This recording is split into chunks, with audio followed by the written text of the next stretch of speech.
మానా village ఇండియాలో first village అంటే ఇండియాలో కనిపెట్టిన విలేజ్ కాదు, చైనా బార్డర్ నుంచి ఇండియాకి వస్తుంటే ఫస్ట్ తగిలే విలేజ్ ఇది మానా విలేజ్. ఒక 20 కిలోమీటర్స్ డిస్టెన్స్లో చైనా బార్డర్ ఉంది.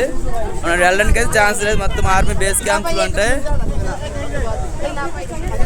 ఆ 20 కిలోమీటర్స్ అయిపోతే మనం చైనాకి వెళ్ళిపోయినట్టే. ఇంకా ఇది ఫస్ట్ లాస్ట్ మనకి ఇది ఉంది కదా కన్యాకుమారి, అది లాస్ట్ విలేజ్ అన్నమాట. ఇక్కడ సరస్వతి నది ఇక్కడే స్టార్ట్ అవుతుంది మనకి, సరస్వతి నది. ఇక్కడ ఇంకోటి ఎవరు చెప్పలేదు, నేను కూడా అనుకోలేదు. ఇక్కడ మొత్తం మహాభారతం స్టాచ్యూస్ అయితే కొన్ని సంబంధించినవి మానా విలేజ్లో చూపిస్తా.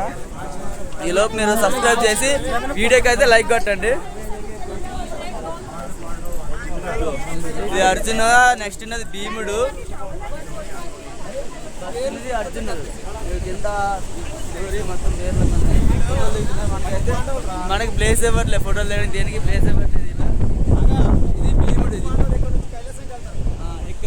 ఇక్కడ నుంచి కైలాసానికి వెళ్తారంట పంచపాండవులు. మహాపరాక్రమ భీమ అంటే భీముడు, వెనకున్నది అర్జున.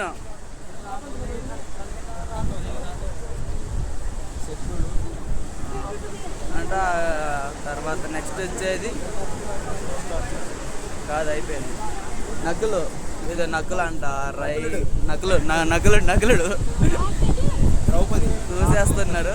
విన్ను ద్రౌపది, ఏమే ద్రౌపది 5 అన్నదమ్ములు బిడ్డల భార్య.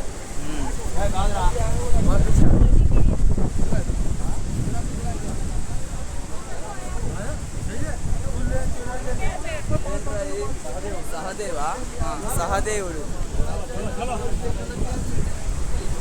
ఓకే, అటు సైడ్ వెళ్తే అది విలేజ్. ప్రవీణ్ విలేజ్ పేరు ఏమన్నది? అది మానా. ఇది మానరా కంట్రీ.